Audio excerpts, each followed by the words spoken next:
Presents by धर्मार्थ कथा YouTube channel. नमस्कार मित्रों, आप सभी का स्वागत है। आगे बढ़ने से पहले चैनल को लाइक और सब्सक्राइब अवश्य करें। धर्म के 4 चरण होते हैं: सत्य, तप, यज्ञ और दान। सतयुग गया तो सत्य गया, त्रेता युग गया तो तप गया, द्वापर युग गया तो यज्ञ गया, दान केवल कलियुग। कलियुग में धर्म का दान रूपी एक ही चरण रह गया। भविष्य पुराण में लिखा है कि दानों में 3 दान अत्यंत श्रेष्ठ हैं: गोदान, भूमिदान और विद्यादान। ये दुहने, जोतने और जानने से 7 कुल तक पवित्र कर देते हैं।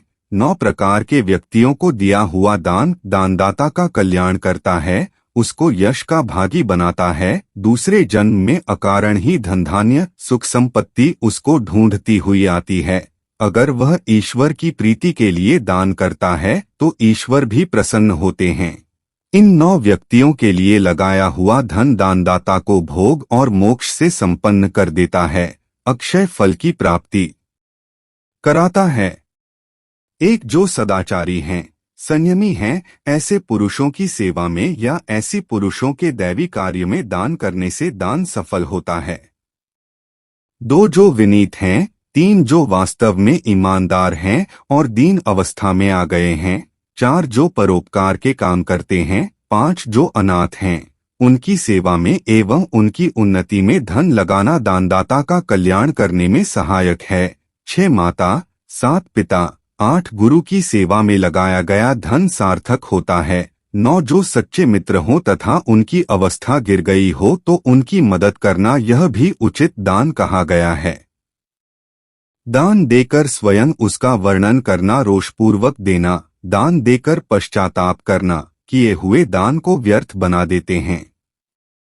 कोई लोभवश दान देता है, कोई कामना पूर्ति करने वाले को दान देता है, कोई लज्जावश दान देता है, कोई किसी पर प्रसन्न होकर दान देता है, कोई भयवश दान देता है, कोई अपना धर्म समझकर दान देता है। सर्वश्रेष्ठ वही है जो परमात्म प्रेम में तृप्त रहकर सर्वस्व का अपने आत्मिक अनुभव का दान देता है, पर अपने को दानी नहीं मानता।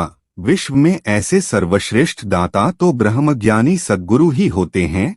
ऋग्वेद में भी आता है, संसार का सर्वश्रेष्ठ दान ज्ञानदान ही है, क्योंकि चोर इसे चुरा नहीं सकते, न ही कोई इसे नष्ट कर सकता है।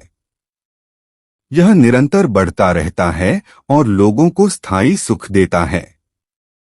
पूज्य बापू जी कहते हैं, कलयुग में दान की बड़ी भारी महिमा है। अन्नदान, कन्यादान, गोदान, गोरसदान, सुवर्णदान, भूमिदान, विद्यादान और अभयदान, ये 8 प्रकार के दान हैं, परंतु इनसे भी एक विलक्षण दान है जो सत्संग दान है। कन्यादान लेने के बाद भी जमाई शराबी जुआरी हो सकता है, चोर हो सकता है, लेकिन सत्संग दान मिलता है तो शराबी की शराब छूट जाती है, भंगेड़ी की भांग छूट जाती है, अभिमानी का अभिमान कम हो जाता है, चिंता वालों की चिंता कम हो जाती है, पापी के पाप कम हो जाते हैं और किए हुए पाप का क्लेश भी सत्संग से दूर हो जाता है। सत्संग के बिना मनुष्य सच्चा भक्त भी नहीं बन सकता और सच्ची भक्ति के बिना परमात्मा की कृपा का पता भी नहीं चल पाता। भक्ति शुरू करनी हो तो भी सत्संग चाहिए, नीतिमत्ता का स्तर ऊंचा लाना हो तो भी सत्संग चाहिए, तन का स्वास्थ्य सुधारना हो तो भी सत्संग चाहिए और मन का स्वास्थ्य सुधारना हो तो भी सत्संग चाहिए। इसलिए जो लोग संत और समाज के बीच सत्संग आयोजन के दैवी कार्य में साझेदार होते हैं, सत्संग पर आधारित शास्त्रों को लोगों तक पहुंचाने में तन मन धन से लगे रहते हैं, वे दिव्य दान के पुण्य भागी होते हैं। इसीलिए खान गया है कि एक घड़ी आधी में पुनियाद।